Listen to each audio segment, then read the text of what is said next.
Welcome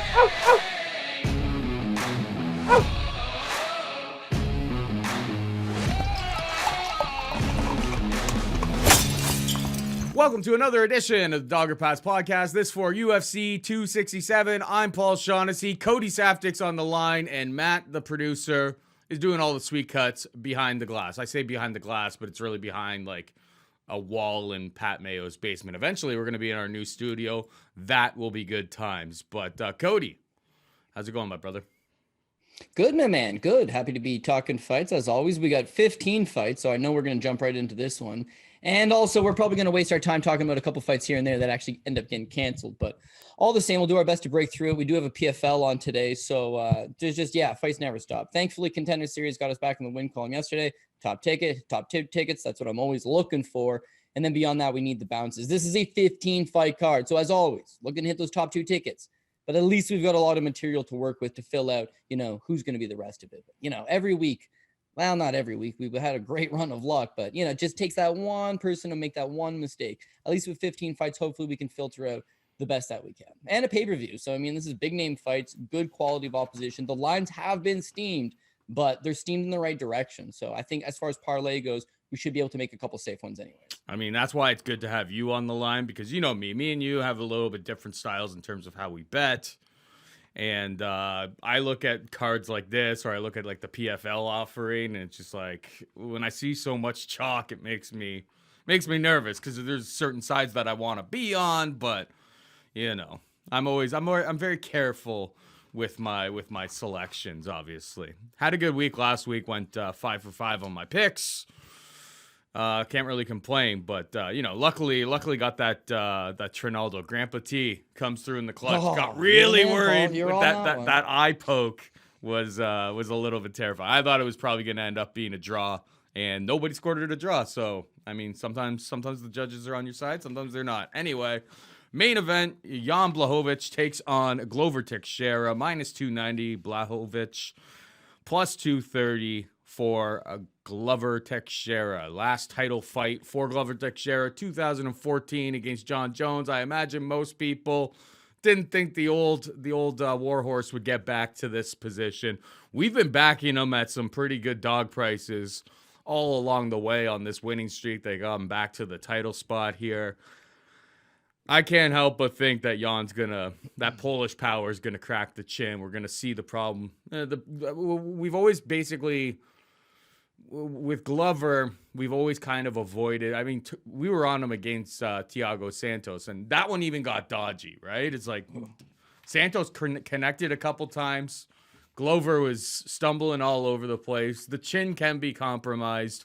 I think over the course of 5 rounds, Jan's going to crack that chin. Jan by knockout is my pick. I know a lot of these main events recently have been going 5 rounds, but none of that stuff is really connected to each other. I think over the course of 5 rounds, eventually, Polish power gets the best of Glover Teixeira.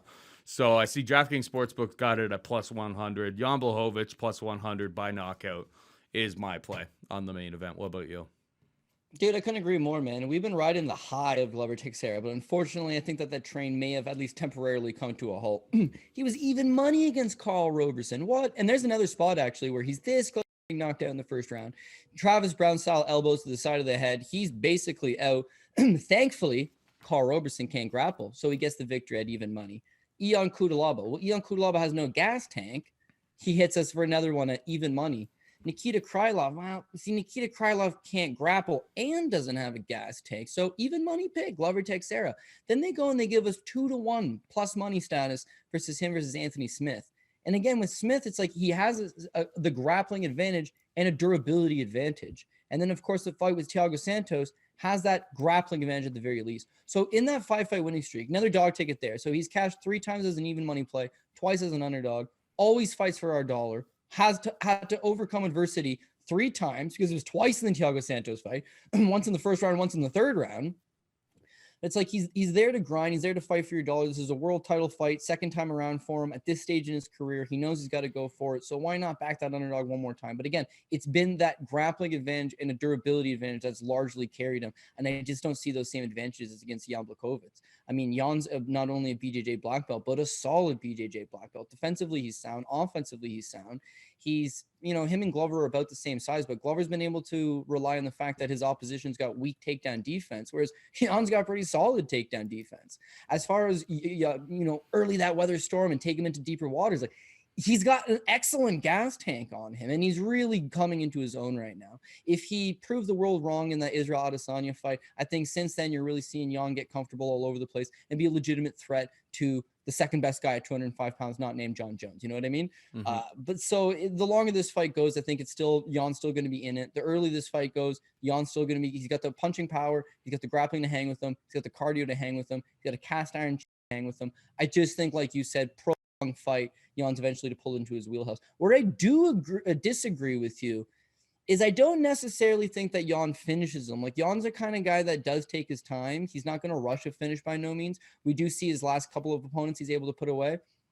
And we see he does have finishing ability, but traditionally he's kind of more of a decision guy. And I see the over-under set for this fight at 2.5. I want to hit the over at that 2.5 price. As far as does it go the full 5, maybe not, but I wouldn't be as confident as saying, oh, Jan inside the distance. Like, I got Jan, but I could also see where Jan just wins 4 of the 5 rounds and wins a unanimous decision as well. Yeah, that's fair. That's fair completely. I mean, Jan by decision is plus 300-ish across the market.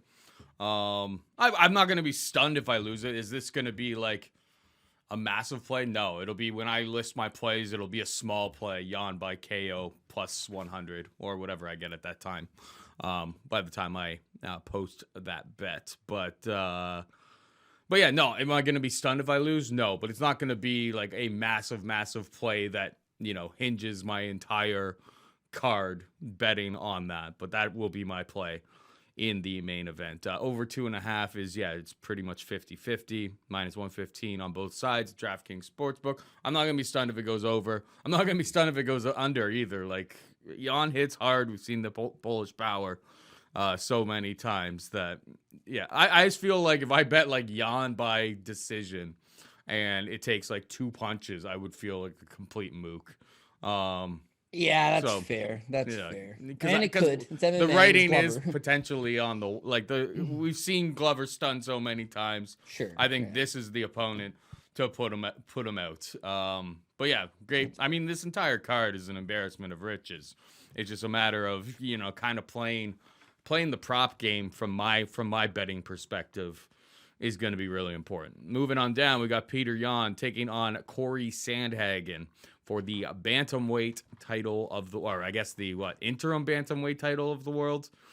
Petr Yan minus 235 favorite. Cory Sandhagen could be had for plus 190. Who you got here, bud? Yeah, it should be the full title. I think everybody agrees that Petr Yan should be the champion. And bonehead decision. He threw the illegal knee, and unfortunately in 2021 and 2020, in this day and age, I guess I should say, people still throw that knee. Don't understand why, but that one mistake cost him an otherwise beautiful performance. And again, if you rewatch it, it's not like it's a walk in the park. He doesn't just cut right through Aljamain Sterling. He faces a ton of adversity in the first 2 rounds. Aljamain's way faster than him. He's got the output. He's clean. He's moving so well. It's giving Petr Yan fits, but this is what Petr Yan does. He's a Terminator. People would argue that Jose Aldo was doing pretty good in the early going against him as well. People would argue that Jimmy Rivera was doing pretty good against him in the early going as well. But I mean, he just keeps coming. He doesn't stop. The guy does not stop. He just keeps coming. He's the Terminator. Cardio for days, striking for days. And then the little thing that's going unnoticed, I think, is he's got legitimate wrestling, man. I mean, if you look at all of his fights, he mixes in the wrestling at some point. It's not against schlubs. 7 takedowns over Aljamain Sterling, who was giving them up. I'll give you that. But still, fight before that, he took down Jose Aldo. 2 takedowns over Uriah Faber. A takedown over Jimmy Rivera. 2 takedowns over John Dodson. 3 takedowns over Douglas D'Andrade. So actually, he scored takedowns in the last 6 fights.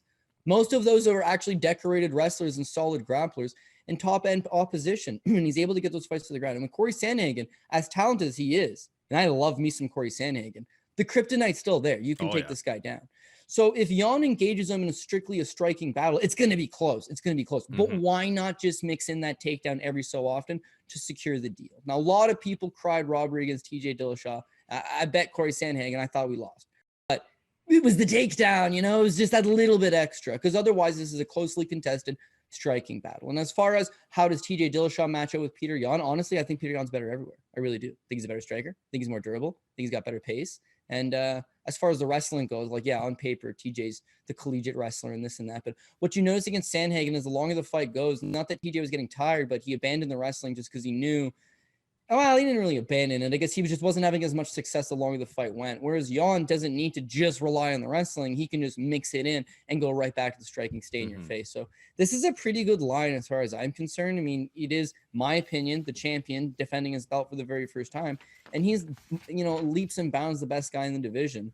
Whereas Sandhagen, extremely talented, just figures to be a step or two behind. So I would suggest maybe trying to bet it live. You might get a better price if Yan takes his time and loses the first round like he's been known to do. But honestly, he could come out and look like $1 million right at the get-go as well. So I'd rather just take him right now. He's probably going to be parlay material. And I wish this was the main event, because then it would give me a good opportunity to just hedge out right at the end of it. Instead, it's co-main event. So I'm going to have certain tickets that obviously don't have Blachowicz on the top of it, so that I can at least, I don't know, it doesn't really matter how you set it up. I'm just saying Petr Yan's one of those trustworthy guys that if he loses, okay, it would take a Herculean effort, right? It would take some magical shit that is just beyond our control, Paul Shaughnessy, but we can guarantee that Petr Yan will go out there and perform to the best of his abilities, and that's saying something. Yeah, I don't really have very much to add to that. The only thing I will say is, playing it live, it's like, that's all well and good. What if Yan comes out and gets a takedown immediately? 235 is gone at that point. It probably moves up to minus 400. So, I mean, I see a lot of people taking the shot on Sandhagen, and I think they're kind of thinking that this is just a stand-up affair. And if it is a stand-up affair, Sandhagen throws more volume. That has been like the one problem with Petr Yan in some of his fights, is that he's so calculative when he's in there, takes his time, finds his best place to attack, that like he'll kind of hang back and he could give up some rounds that style. But if he's mixing in those the wrestling early and often, I think I agree with you fully. I think Petr Yan is the side here. Moving on down, we've got Islam Makhachev taking on Dan the Hangman Hooker. Hooker coming in on relative short notice for this scrap. Makhachev minus 650. Hooker plus 460. I mean, obviously Islam is Khabib's brother, a brother from another mother, his protege. I feel we used to get so much better prices on Khabib throughout the entire run. Like, the books have really caught up on the Dagestani knuckle game, and it's annoying because like Hooker is a super tough, durable striker, but this is gonna be a wrestling match. The only thing, like, it's lucky punch territory. It's exactly what caught Makhachev in the only loss of his career. That's the only way I see Dan Hooker winning this fight. The question becomes, does Makhachev get him out of there? I would probably lean towards Makhachev by decision here. Just, Dan Hooker hasn't been subbed, at least recently. Hasn't been subbed, I believe, in all of his career. And we always talk about with Islam, he doesn't really have like that like one hitter quitter power. It's more like if his opponent is like gassing out, or if it's just like it's the build of all of that damage from top control, or finds a submission or whatever. Even against Thiago Moises, who's a 4th round submission. This is only a 3-round fight between the two of these guys. I like Makhachev to win. Over 2.5 rounds is minus 160. Makhachev by decision is my official pick. What about you? Yeah, I'm feeling the same thing. I mean, I would say if you want to look at level of competition, Dan Hooker has fought the far better guys. And as far as experience goes, Dan Hooker has it. But this is a singular contest. And a lot of the thing with Khabib, if you remember, because you're his biggest fan right from the get-go, but a lot of the narrative would always be like, well, he hasn't beaten anybody good. And it'd be like, well, then give him somebody good. It'd be the same result, right? So that's what you guys would say. You guys have turned out to be right. Makhachev is the same thing. Like, he hasn't really been fighting top 5, top 10 level of opposition. He just looks so good doing it, In particular, the fights with Drew Dober and Thiago Moises. Drew Dober is like I'd say he's top 10. And I actually really like Drew Dober, but Thiago Moises is a fringe 15 guy at absolute best. It's the fact that he just goes out, he gets his takedown, he's very methodical, he doesn't gas himself out, he doesn't overexert himself, and he just has full control when he is on the ground. You know, we've liked guys in the past like Murad Rabashvili that goes out and gets 10 takedowns. You know, Tim Elliott, prime Tim Elliott, go out and get 10 takedowns. Well, see, these guys, they're so good. They only need 3. They only need 4 takedowns at most, because once they do take you down, it's suffocating. With Hooker, yeah, you're right. He's got that puncher's chance. Not only is it a puncher's chance, it's that knee up the middle. That's what I'd be most worried about. He's a tall, lengthy guy. He's thrown that knee to greatest success, knocks out Jim Miller. He's got a knockout win over Gilbert Burns. He is a dangerous guy. When you consider the pace and just the absolute beating he put on Dustin Poirier for 2 full rounds, it's like this guy is he's a talented fighter. But again, you got to look at styles make fights. And in Hooker's case, they've given him a lot of strikers. Nasrat Haqparast, striker. Michael Chandler can wrestle, but prefers to strike. And by the way, knocked out 2.5 minutes in the first round. Dustin Poirier can wrestle, but again, these are strikers. Felder, striker. Aloy Quinta, striker. James Vick, striker. Edson Barbosa, striker. Gilbert Burns, grappler, but not a wrestler, certainly. And so you can look great against strikers. And he has these gutsy fights, and him and Paul Felder, they're bleeding, and him and Edson Barbosa, oh, what a war. He takes a shit kicking, and like, but those are, it's all striking. You haven't actually seen him again, a suffocating Dagestani handcuff type fighter, and he's about to get one. So I agree with the Makhachev call. I go back to Hooker's he's only been knocked out 1 time, and that's Michael Chandler. Well, he's been knocked out twice, but Edson Barbosa roasted him to the body, you know, and then Michael Chandler chin checked him. Yeah. But his chin and his durability has historically been very, very good. And you're right about his submission game. I remember this kid's UFC debut. Fight was just like an absurd amount of damage. Like, and I thought that he was going to be ruined after that, just like the amount of punishment he took. Sorry to cut you off. I just wanted to get that in. He's actually 11. Yeah, he's 11 seconds away from hitting the over 2.5 in that fight. Like, he fought for your ticket that night. Mm-hmm. He just got his ass completely kicked, right? But he's got great durability. And then, I remember his UFC debut against Ian Entwistle. Entwistle was like 8-1, 7 of his 8 wins by first-round leg lock. Like, he was a submission specialist. He got all the positions he wanted. Hooker just rolled through everything, kept cool, kept calm, got on top, TKO'd him. He's one of these cool guys under pressure. But he's not actually fought any good grapplers outside of Gilbert Burns, who he knocked out quick. So, again, if he gets in a bad compromising position versus Islam Makhachev, could be, but I think he's durable enough as well. So if I'm trying to get a better price on Makhachev, I too do go for that Makhachev by decision. And as far as the over 2.5, I'm taking that over. All right, moving on down, we got Alexander Volkov taking on Marcin Tybura, -310, Volkov, +245. Tybura, who you got here, bud? Well, Marcin Tybura is another one of these guys that we've been fortunate to ride a wave, like a resurgence from him. I mean, he wasn't really very sought out after. And I remember the word on the wire was like, he's probably going to get released from the promotion and he's going to go back to KSW and fight in Poland. He looks very disinterested. And then it's as if he's sitting there down on his luck and he sees Jan Blachowicz go out and win a world title. And it completely changes everything. Poland's first, now Johnny and Jacek's Poland's first champion, but to see this moment, Jan started off bad in the UFC. What was he, 2-4 through his first 6 fights? And he was a gatekeeper, and he wasn't getting these shots, but you just keep improving, you keep getting better. And their runs actually coincide with one another. And if you look at Tybura, he just stayed ultra active. He fought 4 times in 2020, beat Spivak, got right back in there against Max Christian, right back in there against Ben Rothwell, right back in there against Greg Hardy. The Greg Hardy fight beating, and old Marcin Tybura, he would have folded over. Marcin Tybura, he rolled with it, man. He survived the first round, came back in the second, and put an absolute beating on him. And then Walt Harris, I don't know why they put Walt Harris in these fights, man. Dude's on a 4-fight winning streak. Why is Walt Harris here? You know, like, I don't know. Does nobody have any sympathy for Walt Harris? Give him a winnable fight. God damn.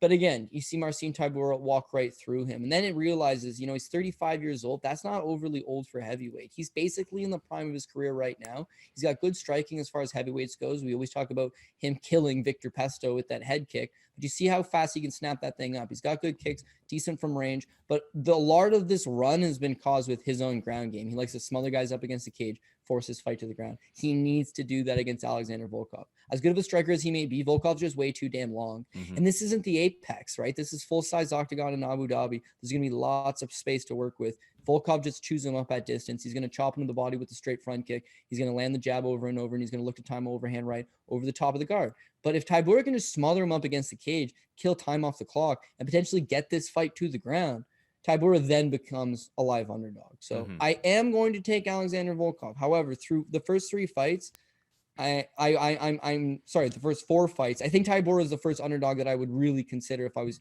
chasing underdogs wildly because of his ability to potentially get this thing to the ground. But this might be a better live betting opportunity. We're just watch how the first round starts to progress. Is he getting chewed up at distance, or can he close it? Can he get a hold of him? Yeah. Does he seem scared to close distance and get a hold of him? Is he struggling to, is his footwork struggling to cut off corners and so on and so forth? I totally agree with you.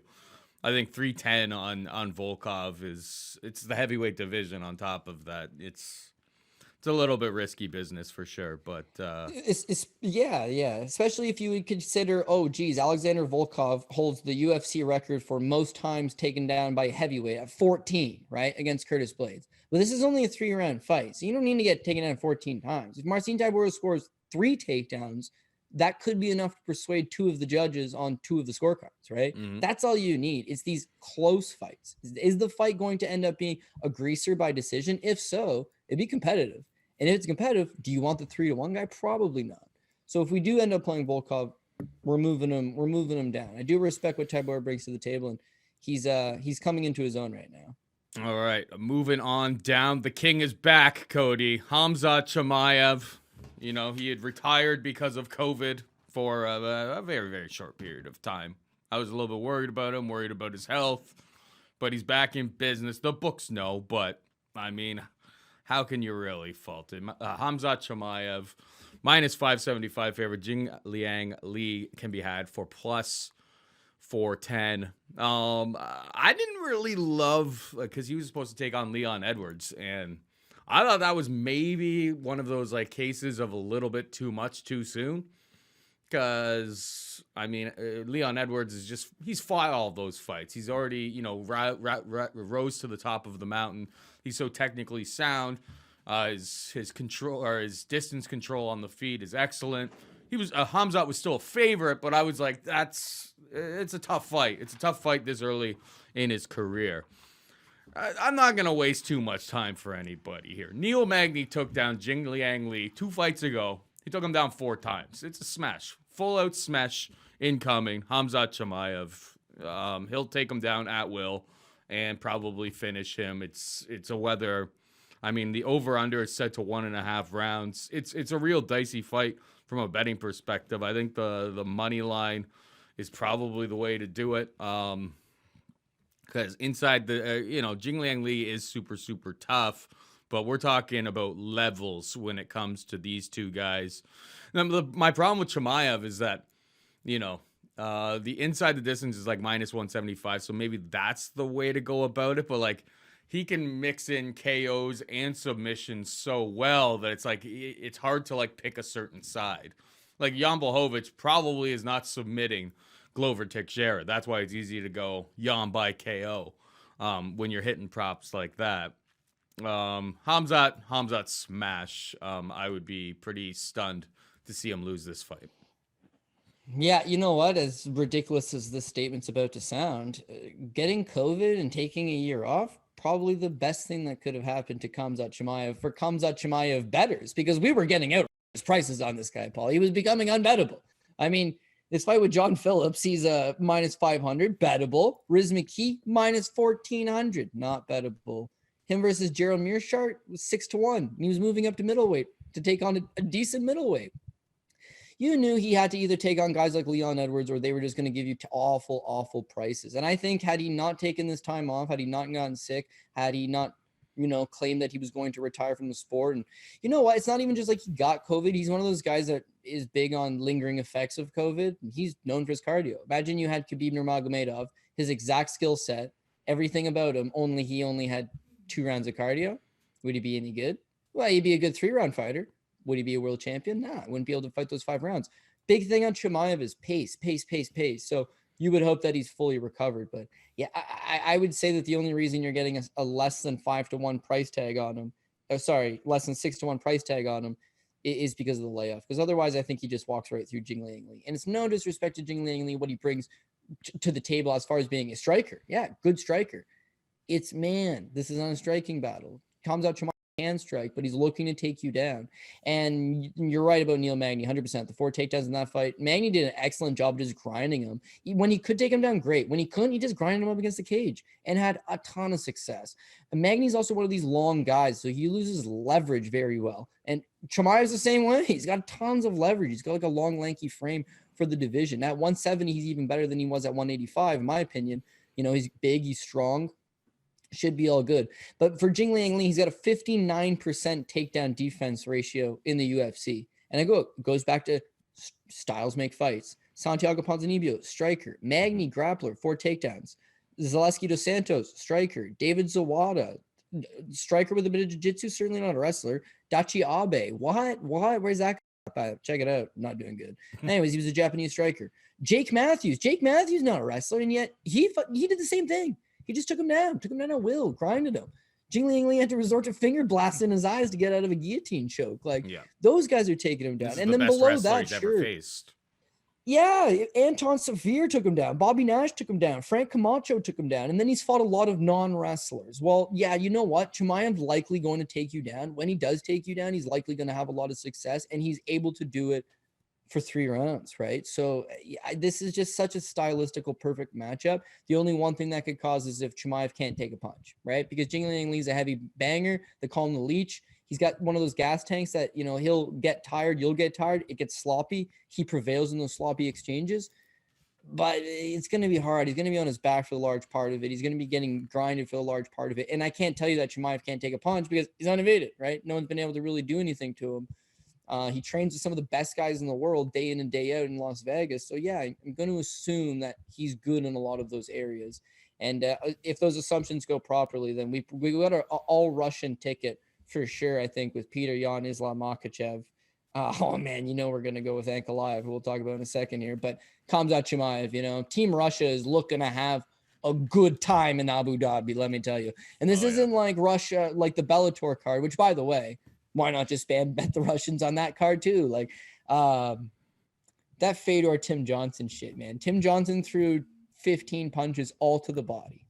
Like he knew if he hit Fedor in the head and Fedor happened to topple over, so he made sure to keep them low and keep his chin right up in the air. In this case, though, I don't think there's any foolishness going on. I think legitimately these are proper favorites, tough Russian opposition, elite level opposition, and I expect most of them to roll through.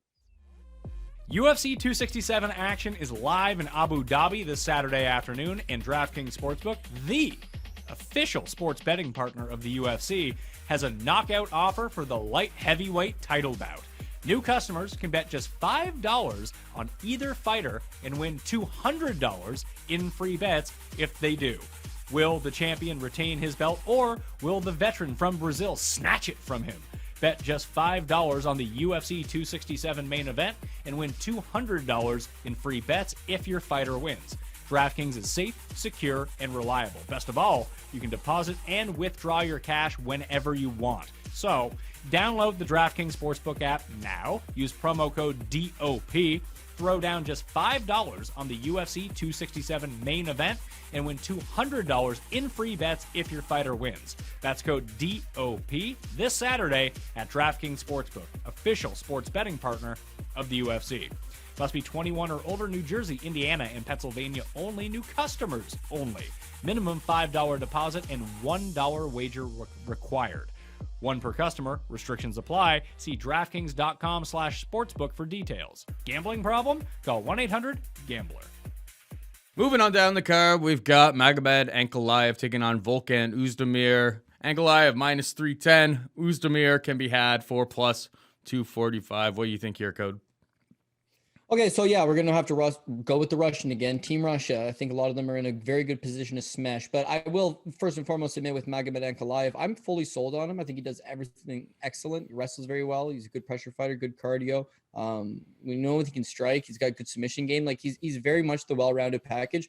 You and I have actually been talking for a while now that, like, if not for John Jones, this guy might be the best light heavyweight in the division. He just never gets the big fights in the division. He gets the tough fights in the division. But, you know, I could honestly see another world where he's fighting for the belt. You know, he's as talented as Glover Teixeira. You know, he could give Jan Blachowicz a run.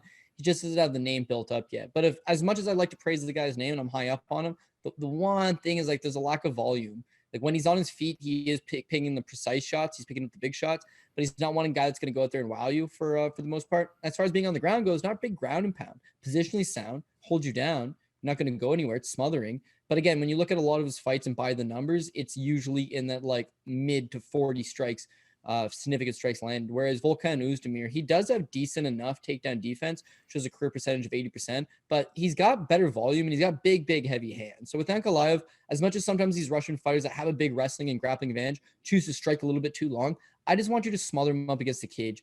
Take that first round out of him. Volkan will start to tire. His only first fight in a year, first fight after a major knee injury as well. And he's only had 2 fights in the last 2 years. So push him, push his gas tank, right? Press him up against the cage, tire him out, seek takedowns. And then in the second and the third round, you won't have to worry about no time Volkan Oezdemir. It'll be a more tired, pronounced, lethargic version of Volkan Oezdemir. He should be able to work around. So I get Ankalaev, but at least when you're talking about light heavyweights and a guy like Volkan Oezdemir, you need to pre-realize, or at least, come to the conclusion of he could be an apple pie shitter kind of guy. He's got big power. He's a big boy. He could be a bit of an X factor. But again, I've never bet against Ankalaev, and now's not going to be the first time. I couldn't agree more. I said right after his last fight that, and some people were like unimpressed by his last fight. I think like the striking is on point with him. The wrestling is on point with him. This guy's got all of the skills, and on any given night, I believe I tweeted it out after his last fight. On any given night, this guy I think can become the UFC light heavyweight champion. So I'm not jumping off the Magomed Ankalaev train probably ever, to be perfectly honest. I think he can beat Jan on his best night. Now, I think, it would be an interesting fight. I'm not saying it would be a complete smash, but I think Ankalaev may be the best in the biz now that John Jones has went running. Probably because he saw Ankalaev rise in the ranks. I'm just kidding. Half kidding. Moving on down, we've got Amanda Ribas taking on Virna Jandiroba. Minus 165 Ribas, a plus 145 Jandiroba. Both legitimate black belt in BJJ. I think the line is probably close to correct here. I think Amanda Ribas' ability on the feet and her speed of getting in and out of the pocket will be the difference maker here. I got Ribas winning probably by decision. What about you? Yeah, similar thoughts. I think that if I was going to take that first underdog shot, it might be an averted Jandiroba. Again, I think she's got the wrestling advantage. I think she's got the grappling advantage as long as she can land in top position. It just comes down to the big striking differential. But one thing you did notice, Virna Jandiroba in her last couple of fights, is that her striking looks actually a lot better. Mackenzie Dern fight, as bad as it is, she lost to Mackenzie Dern, but still you could see the progress where it's like, okay, she's trying to add a different wrinkle to her game. And then the last time out against Kanako Murata, Murata had the wrestling advantage. So she put a solid beating on her, dropped her multiple times, stung her a bunch of times. You really do see that, okay, she's not just that one-dimensional fighter anymore. So with Amanda Ribas, as fast and talented as she is, you look at her career wins, they're soft, man, soft wins. Last victory was over Paige Van Zandt. The win before that was Ronda Marcos, who still, even though she just won, still currently has a losing record within the promotion. Mackenzie Dern, that turned out to be a big flop. Emily Whitmire, did I say big flop? I meant the biggest of the flops. So she's won against very low level. Against Marina Rodriguez, she came out and looked awesome in the first round. Secures the takedown, wins the first round. Second round, all of a sudden, it's like, oh, she's tired. She's not moving all that well. She gets chin checked. So Virna's not Marina Rodriguez, and Virna's not likely to go out there and TKO her standing. But if this ends up being like a grindy grappling affair, Virna's strong, man. She could theoretically get the takedowns, establish a little bit of top control, and have some success. But yeah, I don't know. Otherwise, I would actually agree with you. So I would say this is probably a pass, but I can't say that Ribas is not going to have her opportunities. Minus 165 is probably fairly according, but that's my take. Not a whole lot of vindication either way. All right, we got Tukhugov taking on Ricardo Ramos, minus 165 Tukhugov, plus 145 Ramos. I feel like this may be like the first little dog shot. Zuby's not, he hangs out with all the guys that I like, but like the game is just not, the wrestling pressure ability, top control just isn't quite there. I guess with anything, anytime this guy fights, you gotta like watch out for the scales because he is definitely a liability to miss weight on the night of the fight. I feel like Ricardo Ramos showed in his last time out that his wrestling ability is definitely much improved. 8 takedowns versus Bill Algeo. I know Bill Algeo is pretty easy to take down, but Ramos is like one of these guys who when he was a prospect and he was up coming through the ranks, and when I watched like his regional level tape, I saw a lot that I liked from him.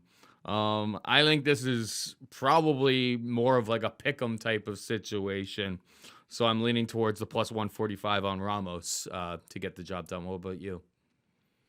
Yeah, I gotta feel like I want to go with Zubaira Tukhugov, but you nailed it, dude. He's very untrustworthy. I mean, his split decision win over Felipe Nova. He looked awful in that fight. The Hanato Moicano fight, he looked awful in that fight. He was big favorite as well. Lerone Murphy, oh my God, dude. You 10-8'd him in the first round and then gassed out and lost 2 and 3. That's the knock on him, where a lot of these Russian guys can wrestle for a prolonged period of time. Tukhugov can't, and he knows that.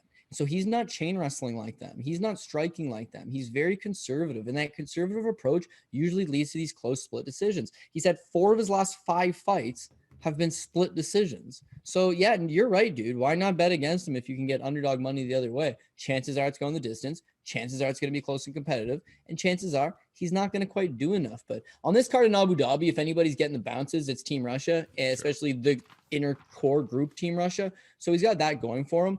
The other thing with Ricardo Ramos is, yeah, taking down Bill Algeo is one thing. Taking down Tukhugov, different story altogether. Yeah. And so with Ramos, he killed Bill Algeo, right? But then looking back at it, it's like it's another case of the takedowns are what bails him out, because otherwise he gets outstruck 76-53 by Bill Algeo. Yeah. The fight with Lerone Murphy, he never gets going. You know, he's kind of a low output guy. The fight with Journey Newson. Who the hell goes 15 minutes for Journey Newson? But still, 3 takedowns, 40 significant strikes landed. There's just not enough output out of him as well. So if this ends up being 2 low output strikers in a 15-minute contest with a few takedown mixed in either side, I feel like it's going to go towards Tukhugov. Just again, I mean, the confidence level is not where I'd like it to be. If it's a close decision, I hope they end up giving it for him. But yeah, it'd be lower on the priority list, because I do realize what Ramos brings to the table, and beyond what Ramos brings to the table is Tukhugov is a little bit of a letdown. He's not one of these Russian machine type fighters, and those inner circle guys, as you mentioned, they all look the part and are the part. He seems to be at least half fraudulent in comparison, but I think good enough to go out here and get the victory. That's all fair. All right, moving on down, we got Albert Duraev taking on Roman Kopylov. Duraev looked amazing on Contender Series, and they're making you pay the price for it. Minus 335 for him, and plus 260 on the underdog Kopylov, who got submitted by Karl Roberson in his UFC debut. There was an eye poke and all of that, but I mean, that's a tough scene. What we saw from Albert Duraev, he looks the part. I think he's already 33 years old, so it's like the time is now. He's got to keep busy, get busy if he wants to climb the ranks in the UFC. And I believe he's like a top training partner of Sean Strickland. Like, got to be some serious wars going on in the gym. Am I wrong about that? Am I thinking of somebody else? Duraev's full-time Las Vegas, and he's working with Chimaev as well, Jake Shields, Chris Curtis, Alexander Gustafsson. Like, it's a stacked room right now. Yeah, so this guy is, I mean, he looks the part. He's got the beard. He's got the wrestling top control. Absolute dominant performance against Caio Bittencourt on the Contender Series. Guy looks legit. I wouldn't be stepping in front of the train, especially against a guy who got subbed by a kickboxer. So the price is steep for a Contender Series guy, but I think this is a legit Contender Series guy showing up on the scene. What about you? Yeah, I couldn't agree more. So we actually got Albert Duraev as a minus 400 favorite against Caio Bittencourt on the Contender Series, and people said the price is too steep, but this guy looks good, man. And he's one of these Russians that is already a multimillionaire, so he's not competing because he needs anything. He's competing because he just wants to. He wants to win. He's well connected. And the biggest knock on him was he hadn't fought in 3 years when he fought Caio Bittencourt on the Contender Series. Yeah, he was an awesome former ACB champion. He had fought at 170 and 185. You know, big, strong, good guy, Sambo specialist, gets you to the ground. I mean, nasty ground game, nasty submission game. He hadn't fought in 3 years. And you're right, he's 32 years old now. So the gap between 29 and 32, not huge, but what's he been doing? And for a guy that's already wealthy enough, like, Has he been training hard? But yeah, no, he looked good to go against Bittencourt in Contender Series. Smashes right through him. First round finish, takes no damage. UFC immediately signs him, and they immediately announce him against Elizeu Teixeira. That one's a little more interesting because Teixeira at times is a durable guy, and maybe Duraev doesn't have any cardio. He has fought once in the last 3 years. It lasted 3 minutes. So you need someone that's going to go out there and extend him and have decent cardio. Teixeira, decent cardio, somewhat durable. Interesting. In comes short notice Roman Kopylov, and that's a huge red flag, dude. He hasn't fought in 2 years, right? So talking about layoffs, well, he's got a hell of a layoff as well. Of those 2 years, he pulled out of, I believe, he pulled out of the Tom Breeze fight, got rebooked against Sam Alvey, had visa issues, got rebooked here. Just hasn't been doing much, but he used to fight for Fight Nights Global in Russia. Kopylov looked good. This guy is going to go out there. He's a banger. He got some decent cardio. He's fighting a decent level of opposition. I was excited about him when he signed to the UFC, but it's the same shit. He signs to the UFC, pulls out of a couple fights due to injury, pulled out of the Jotko fight, pulled out of another fight, finally takes on Karl Roberson. Didn't look like the guy in Russia, Paul. His looked slow. He looked plodding, lethargic, scared to get hit. No takedowns, no takedown defense. He got taken down by Karl Roberson. He got outstruck by Karl Roberson. He gassed out and got submitted by Karl Roberson. It was about as bad as a performance as somebody could have. And then he furthermore took 2 years off. So none of that bodes well against a tough guy like Albert Duraev, who figures to get the takedown early and put a beating on him. And even if Kopilov's able to survive that initial onslaught and tire Duraev out, he's going to be tired himself. His gas tank's just not enough for me. It's not deep enough for me. So yeah, I got to go with Duraev. He's another one of our Team Russia guys. He's taking on another Russian guy, sure, but he looks to be the legitimate of the two. We got Elizeu Zaleski dos Santos taking on Benoit Saint-Denis, minus 225. Zaleski, plus 185. Saint-Denis.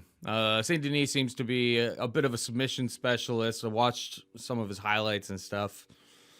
The stand-up looks pretty herky-jerky, a little bit stiff. Zaleski, the problem with him, so much talent, so much ability. The spinning kicks and the high-risk techniques are on point. He's got legit BJJ skills as well, but the volume sometimes gets him into big trouble. It seems like Benoit Saint-Denis just going to kind of march forward, and I think that Zaleski is, just going to be multiple classes ahead of him in terms of the stand-up. But yeah, I mean, Saint-Denis undefeated for a reason. Maybe he's got like a mutant level durability and he wears Zaleski down. I just don't love playing Zaleski at minus 225. Just the volume just is never there. I think he's more talented than his record suggests, or some of his wins and losses even suggest. Like, the talent is all there. It's just he's just never had a high motor, and it makes me nervous at minus 225. But I think he gets the job done and comes through here as a favorite. But minus 225 on him is just not getting me. It's not getting me out of bed in the morning. What about you? Yeah, I could have to agree with as well. It's a bit of a steep price tag, but that being said, I feel like Zaleski dos Santos is rightfully so the favorite. I mean, not only does he have the big UFC experience, he's had effectively 1, 2, 3, 4, 5, 6, 7, 8, 9, 10, 11. This is his 12th time fighting in the UFC, and Benoit Saint-Denis making his debut. So experience, we know for sure, is Zaleski dos Santos. In terms of level of competition, Zaleski dos Santos has actually fought a lot of mid-level guys, but I mean, he shows a win over Sean Strickland with a nasty win, wins over Amari Akhmedov, win over Lyman Good, a win over Max Griffin, who's on a complete tear right now. That's all good for business. Losses to Jingliang Li, Muslim Salikov, good guys. Last time out, split decision loss. So as far as experience goes, caliber, 100% is Zaleski dos Santos. But this comes down to striker versus wrestler. Zaleski dos Santos is going to chew him up standing. I mean, it looks like Benoit Saint-Denis is extremely hittable. You made a good point, herky-jerky, and that's it. He's robotic. He's just stiff and rigid. What he does excel in is he's a very strong guy. He's good in the clinch, and he's going to try to muscle you to the ground. When he does muscle guys to the ground, he has a ton of success. And that's a staple of guys that are from Bulgaria top team, right? They're very strong in the clinch. But you watch Contender Series. So what was this? 2 weeks ago? Was it Bagdasaryan versus the guy from Bulgaria top team? Mm-hmm. It's the same shit there, dude. That guy had a significant wrestling advantage, but he couldn't strike for shit. So what happened was he pressed Bagdasaryan into the cage real solid 3 or 4 minutes, got a takedown out of it. But unfortunately, that was it. And when they were forced to strike for some period of time, he's too hittable to be getting hit by a guy with that kind of power. He tired out. He's so used to having his way in the regional scene that when somebody posed some resistance to him, it gassed him out. That's how I see this one going as well. I think Benoit Saint-Denis is going to have a little bit of early success, maybe take down Zaleski dos Santos, maybe press him up against the cage. But the longer this thing goes, he is going to start to slow down and he will start to fatigue. And Zaleski dos Santos, a guy with 12 fights in the UFC now, use that veteran craftiness. Keep this fight standing the best you can. If you can't tire him out, when he's tired, create space, knock him out. And I think he should be able to do that. But yeah, again, I mean, I'm not super high and confident in a lot of these undercard spots because you can definitely recognize the dangers the other way. But not very often does guy making UFC debut come in and stunt guy with 12 fights in the organization, legitimate wins, better striker. I think he is also a BJJ black belt in case the fight does hit the ground. And if he had fought the 8 guys that Benoit Saint-Denis had fought, what do you think his record against those guys? He'd have killed them too, right? Yeah, of if course. Benoit Saint-Denis fought the same guys Zaleski dos Santos fights, honestly, I don't know how good of his wrestling is. We're going to find out come Saturday afternoon. It's like a super early card, I think. We'll find out come Saturday afternoon. These cards are messing me up, dude. PFL's on afternoon show. Very strange. Bellator, they were in Russia, so it was an early start time. Now we got UFC on, and it's an early start time. Sleep schedule's all over the place. But as far as this fight goes, I'm going to have to go with the rightful favorite, Zaleski dos Santos. Sounds good to me. All right, we got Shamil Gamzatov taking on Michael Olachechuk. Mikey O plus 120 as an underdog. Shamil minus 140. What's your take here, bud? Let's go with the underdog shot. I know we've teased it a few times and just not had the cojones to actually pull the trigger, but I don't really care for Shamil Gamzatov all that much. He's 14-0. He shows a nice undefeated record, but he's one of those, you should see it all the time back in the day. They're come from Russia and they get brought in American opponents with big names that they just feast on. They stay in Russia, they feast on these guys, and it looks good. And it builds up this resume of like, this guy's a scary Russian fighter. That's kind of what he did. He hung out in Russia until eventually comes over to World Series of Fighting.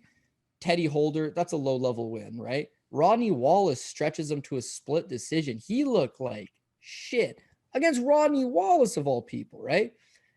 Eddie Truck Gordon, washed out UFC fighter, not a very inspiring unanimous decision. Rex Harris, split decision. Then his UFC debut against Klidson Abreu. Klidson Abreu fanned out fast. He turned out to be a mega fraud. Not good. And yet, that's a close, competitive split decision. Since then, he's just pulled out of a number of fights. He has effectively not fought in 2 full years. When we talk about Russians, Paul, we love the Russians that get that takedown game going. He don't have a takedown game.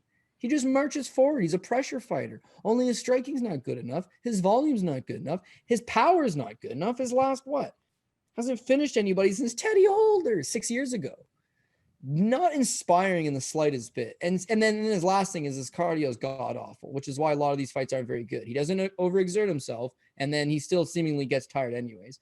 With Mikey O, as disappointing as he is at times, he's 26 years old. He's clearly very talented. He just makes a lot of bonehead decisions. And he has a limited gas tank as well. But he's actually faster than Gamzatov. He's sharper than Gamzatov. He roasts the body better than anybody in the division. He's going to have a lot of success standing. Pressuring him, tiring him out, taking him down, all good stuff. All stuff Gamzatov doesn't do. So, yeah, honestly, if this is a dogger pass, I'll finally take the lean towards the dog and take that plus 120 on Mikey O. Yep, I see a lot of people taking that shot. Mikey O breaks my heart. I mean, I couldn't believe that. Like, I think I was on the under 2.5 against Modestas Bukauskas, and I was on Olachechuk by knockout, and like that was a piss poor performance. So I have trust issues with Mikey O right now. Not sure if I'm gonna get there, but if you don't like Gamzatov, I mean, it seems like the EVs are a lot better than the OVs on this card. As you go through it this week. You don't see that very often. No, I mean the game is changing. The EVs are you gotta be worried about the EVs these days. All right, we got Lerone Murphy taking on Makwan Amirkhani. Lerone Murphy minus 310 favorite. Amirkhani can be had for plus 245. Memory does not serve me correct right now. I'm trying to remember who Makwan kind of got screwed in this spot. I remember tweeting about it. Makwan was supposed to take on. Oh, you mean yeah? He was supposed to take on Tristan Connolly in this spot. Supposed to take on Tristan Connolly. I mean, your boy, But Yeah. that seemed like a much, much easier matchup for Makwan. He's going to have a little bit of height. Tristan Connolly's a very, very solid grappler in his own right, but does not carry the striking ability that Lerone Murphy has. But Lerone's another one of these guys. I think Lerone gets through this matchup pretty good, but you go through his fights, and it's just, he's very composed, but he's just not throwing very much volume. I'm not worried about if Makwan can't get this fight to the mat and dominate from top control, which I think he's going to struggle mightily to do because Lerone Murphy's wrestling, very, very underrated. He's going to get picked apart on the feet. Lerone Murphy is the pick, but he just doesn't throw too much volume. So it's not like it could probably seem a little bit closer by the stats at the end of this fight, but like Makwan's striking just isn't anywhere near the level of Lerone Murphy. So Lerone Murphy, probably by decision because Makwan has some mutant level durability pretty much for most of his career. The cardio fails him usually late in fights, especially if he's really pushing for it. But I thought Makwan kind of got screwed in this spot because this is a hell of a lot harder fight. He was probably going to be a slight favorite against Tristan Connolly, whereas now he's a 3-1 dog, pretty much with his job on the line. So Lerone Murphy gets the job done. But what's Lerone Murphy by decision would probably be the way to attack this one, which at DraftKings Sportsbook is Lerone Murphy by decision plus 165. That seems like the way to attack it to me. What about you? You're gonna have to agree in a lot of spots. What I think the best choice for myself personally is to bet this thing live because a Makwan Amirkhani doesn't usually get blown out right off the get-go. He's got 10 fights in the UFC. His last 9 fights, he's taken down his opponent all 9 times. Took down Kamuela Kirk 5 last time out, Barbosa 3, Danny Henry took him down, took down Shane Burgos 3 times, Chris Fishgold, Jason Knight 3, Arnold Allen 4 times.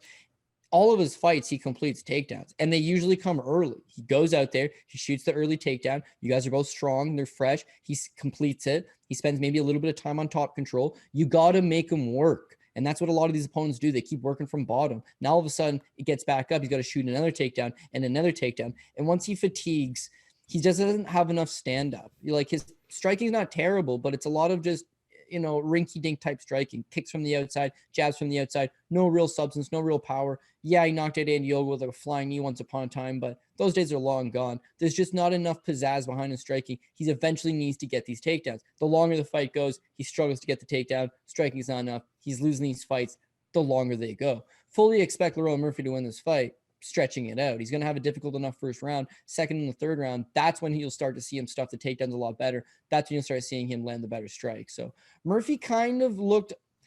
Douglas D'Andrade gave him a run in the last few minutes of the fight. Like, Murphy's cardio wasn't great. It wasn't as good as I thought it was, but all good learning experiences. The Tukhugov fight showed that his cardio is pretty good. And ring IQ seems pretty good. And let's be real, they were trying to set up Lerone Murphy with bigger fights. Like, they're trying to move his career along. It's just for one reason or another, he keeps getting these late cancellations. So on one hand, I know what you're saying. Makwan Amirkhani drew a much tougher opponent.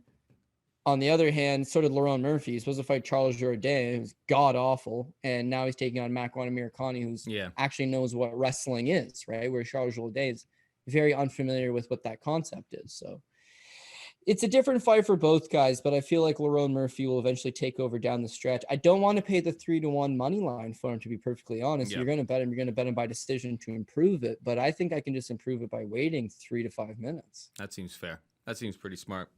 Nothing really add to that. We got Andre Petrosky taking on Yao Zhang Hu. Minus 235 Petrosky, plus 190 Hu. We've been waiting for this 185 debut from him. He was matched up against Alan Amedovski twice. Amedovski removed due to COVID protocols, and then Amedovski withdrew from the rematch that was supposed to be run on this very card. He looks like a totally different person at 185 pounds, but at the end of the day, he's a 3-2 fighter who showed pretty good durability, but got really muscled around and didn't show too much skill when he was at heavyweight and light heavyweight. Moving down here, it's a big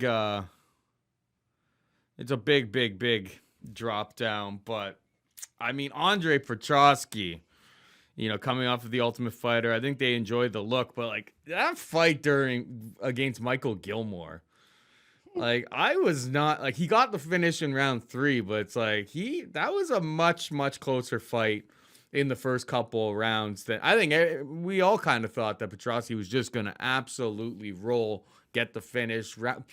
People were betting Petroski round 1. Gilmore looked like a complete schlub on the Ultimate Fighter, and it became a little bit more of a fight than I'm comfortable with. The problem with back in the underdog and who here is like, you're basically betting on this kid's made a whole ton of improvements. He's going to be absolutely massive at the weight class, and he's going to be a totally different fighter than what we saw 3 years ago.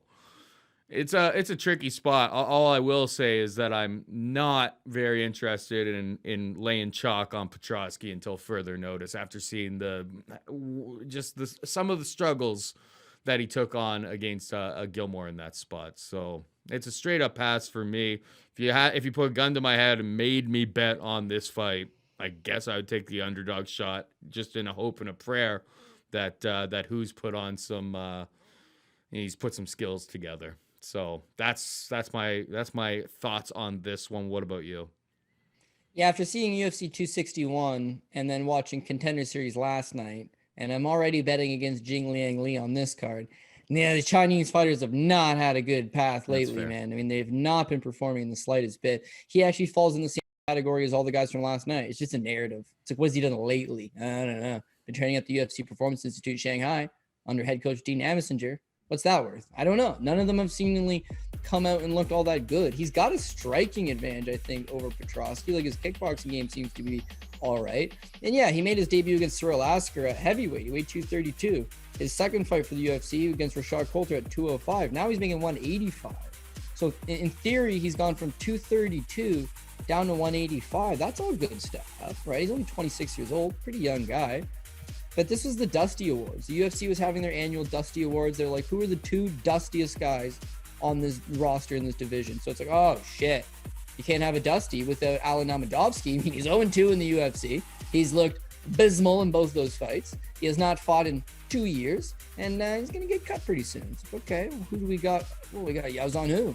He's also 0-2 in the UFC. He gave up 4 takedowns against Cyril Asker, if you can believe that. Mm-hmm. And he hasn't fought in 3.5 years. So like you're saying in the last fight, it's like, oh, it sucks. You think you're getting ready for somebody, and then the fight gets canceled, and you get a new opponent.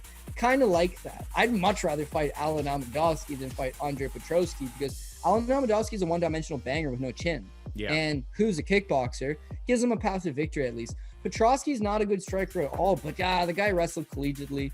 You're right. He looks way tougher than he is. Looks like a badass, not quite a badass, but it's a wrestler versus a striker now, not a striker versus a striker. And then seeing that Petroski actually smoked Gilmore in the first round. It was like a 10-8 round. Then he gassed. He got a terrible gas tank. The second round sucked, but I thought he won. And then the third round, he went out there and he got the win. He smashed right through him. So it looked like his cardio is maybe making a little bit better.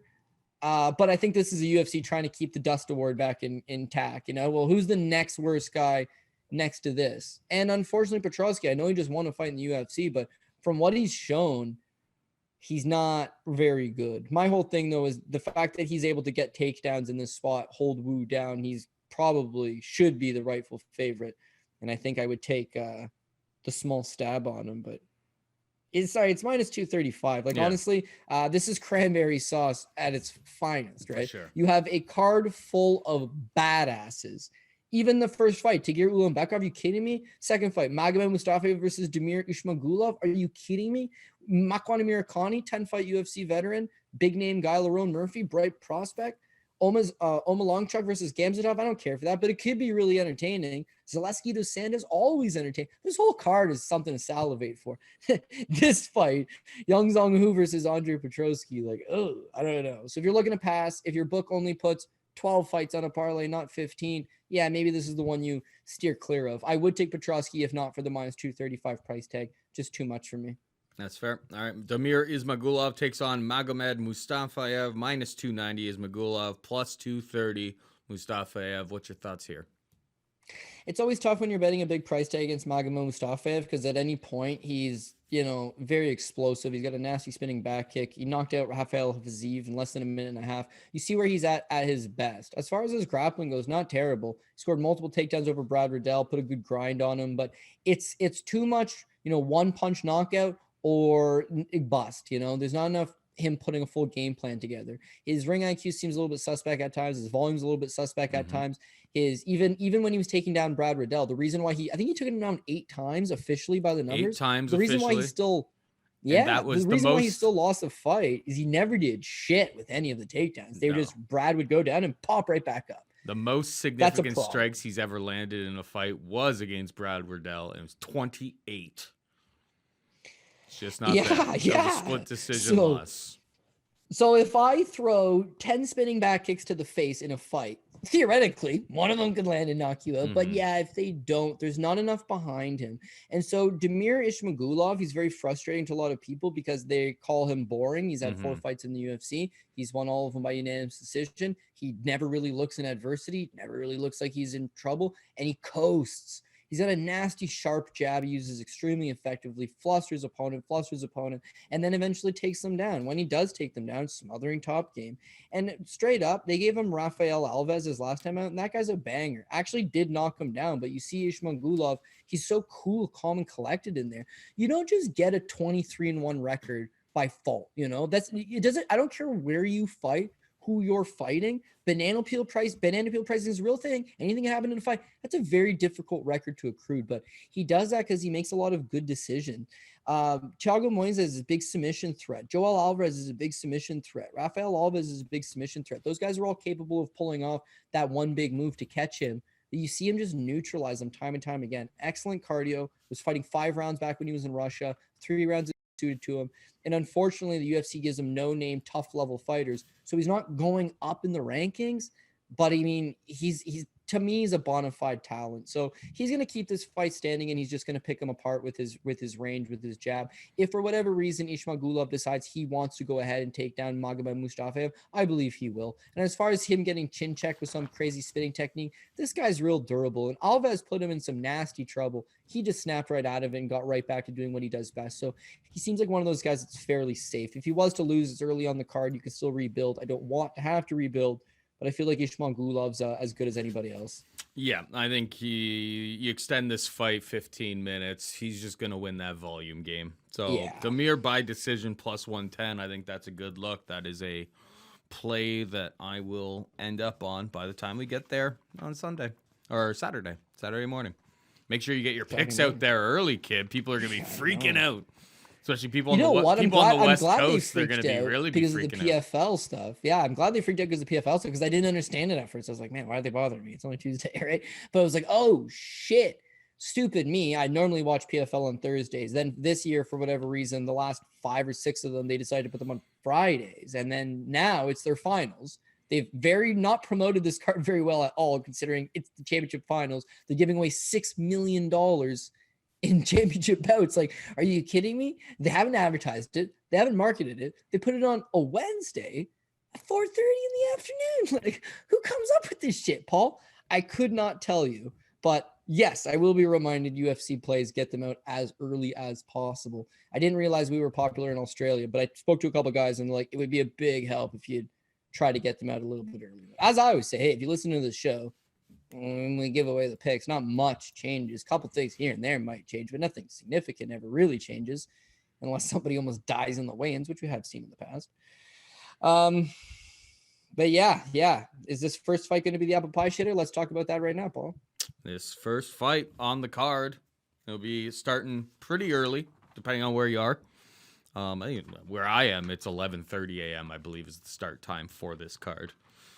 that old Atlantic time. But we have Tagir Ulanbekov taking on Alan Nascimento, minus 400 Tagir, plus 300 Nascimento. Not gonna lie, Tagir, I've wanted to like him because he's one of my boy Khabib's, one of his fellows, one of his stablemates, one of the kids that he's been part of the family. They've been rising him up the entire way, but ever since I've seen him fight for all these years, and he's got all of those technical skills, but what he seems to really lack, and it's probably because he's like pretty tall and lanky, he really seems to lack like the physical presence that Khabib had, just could completely ragdoll you at any given time. And Makhachev, a little bit less than Khabib, but he still has a real physical presence when he's grappling. Like, I just don't really see that level of physicality with Tagir, and it makes me nervous to lay 4-1 price tags. Not gonna lie, I don't know all too much about Alan Nascimento. I do see that on his on Tapology that he has a split decision loss to Raulian Paiva. So I'm going to be going back and watching that. But from a first kind of look at this, like, Tagir scares me as a 4-1 favorite. I don't want to get caught when that apple pie gets shit on. I feel like he has potential apple pie shitter behaviors. So straight up pass for me. Yeah, dude, you are not far off, my friend. Tagir Ulanbekov was a Finance Global champion and a absolute beast. He just runs through all these guys, super impressive fashion. His long career loss is a majority decision versus Zhalgas Zhumagulov. Zhalgas in the UFC now, and a stud. And that is one of the biggest robberies in mixed martial arts you'll ever see in your life. The fight takes place in Kazakhstan, and he probably wins all 5 rounds, if not certainly 4 of the rounds. He probably scores about 14 takedowns throughout the course of the fight against Zhalgas, and they screw him. So as far as I'm concerned, kid's undefeated.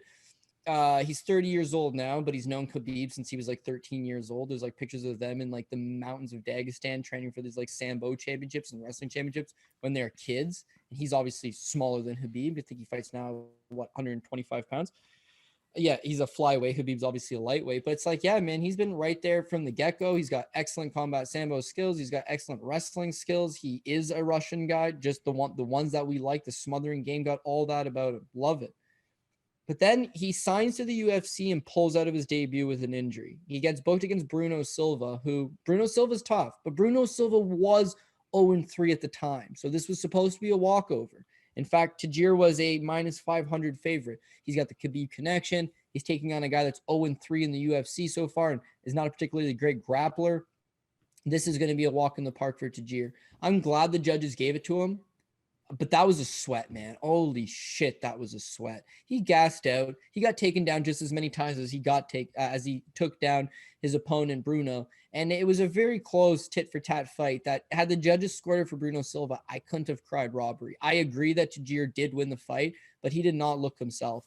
It's what happens after that. The UFC tries to book him against Matheus Nicolau. He pulls out due to an injury. They rebook him versus Matheus Nicolau. He pulls out again. They book him versus Tyson Nam. He pulls out again. He's actually had 1 fight in the UFC, and he's pulled out of 4 fights in the UFC over a 2-year time period. He hasn't fought in a year. He's 30 years old, and he looked like shit against Bruno Silva. So you're absolutely right. Now, what do we know against Alan Nascimento? Well, honestly, he's a shoot-to-box style fighter. He's going to get taken down. He's probably going to lose this fight. However, when you do look at him, he's clean, man. He's clean. He's technical. He's got excellent striking. The fight with Raulian Paiva loses a split. Rolly's pretty decent, but he outlands him like 101-70 or something, like all over him.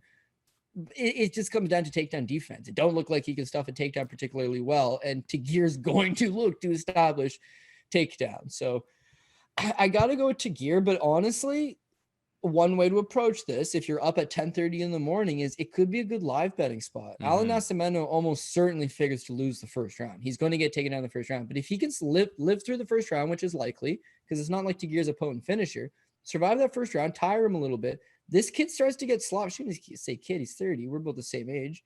If he starts to get tired, if he starts to get sloppy, I could see Nascimento working his way back into it.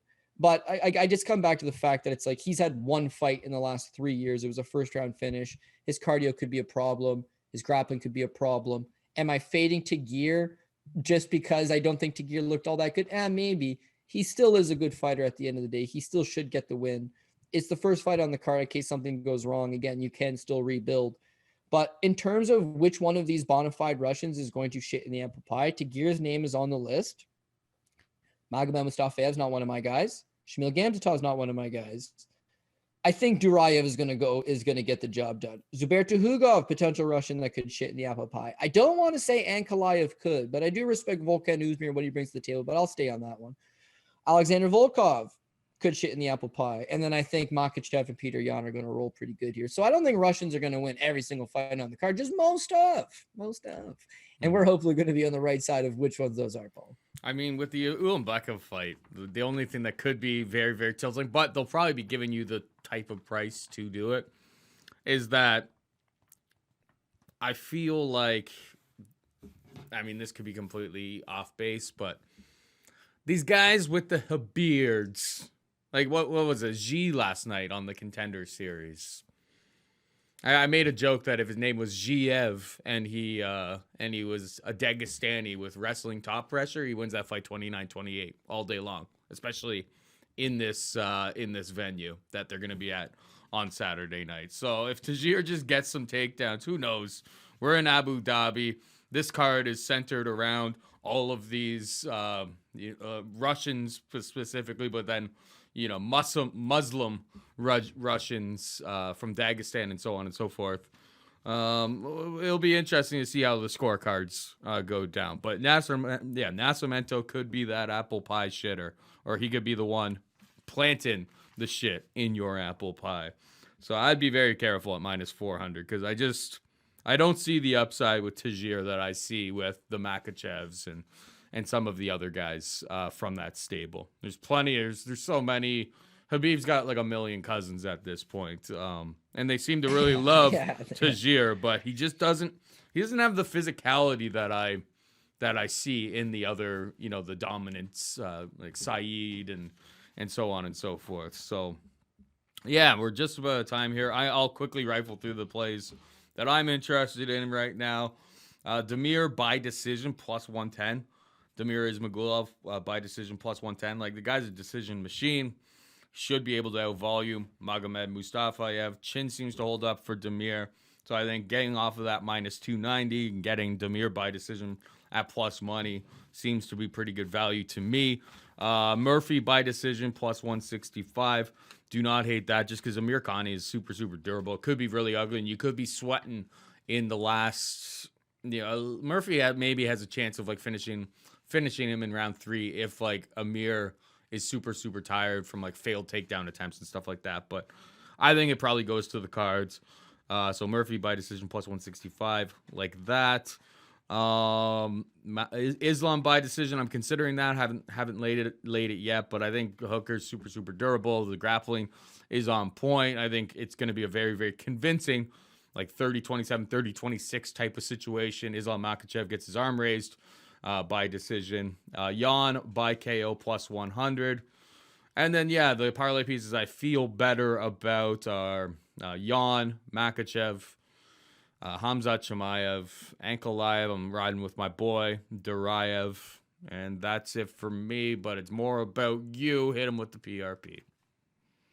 We're going to go with Jan Blachowicz. You're going to use him as top ticket material because it's going to set up a great hedge out. Petr Yan's going to be top ticket material. Islam Makhachev is top ticket material. They're all very high up. We're going to go with Alexander Volkov. We're going to go with Khamzat Chimaev, Magomed Ankalaev.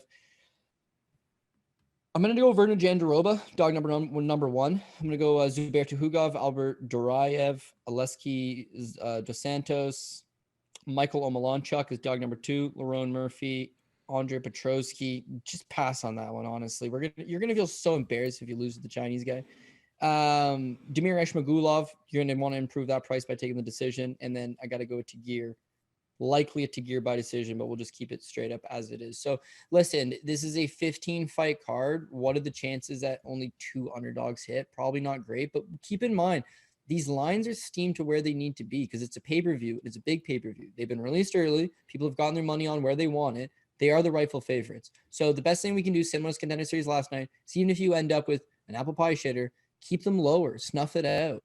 Same thing with the Nate Landwehr pick from a couple weeks ago. I am surprised how many people love Ludovic Klein, but listen, he's a 3-1 favorite. He looks good. Don't just spam the big favorites altogether, right? Let's find out which big favorite stands the biggest chance of shitting in the pie and just move them down. You can still pick them. Just don't have them as a core piece. As I talk about this, I'm watching Julia Budd of all people. Like, why would you even bet Julia Budd? My God. And anyways, Did you bet I'm Julia a degenerate. Budd? Yeah, I bet Julia Budd. And again, it comes down to the fact that she's got 3 pro losses, right? She's lost to Cyborg Santos, Amanda Nunes, and Ronda Rousey. Well, you know what? Not so bad, girl. But every single fight I've ever bet Julia Budd in is never a good time.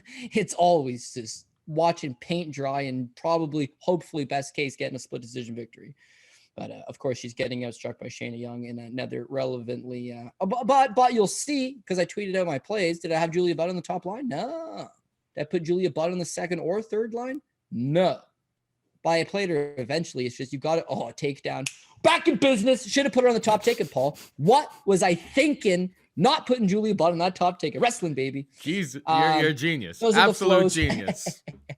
Those are the flows of MMA is all I'm saying, right? One day you're the man, the next day you're a bum. You can only hope to get back in the win column, and that's what I'm hoping to do here. All right, I'm going to let you get to those fights because that is it for us this week. Hope you enjoyed the show. For Cody Saftic, who's sweating Julia Budd, and producer Matt behind the scenes, I'm Paul saying goodbye and good luck.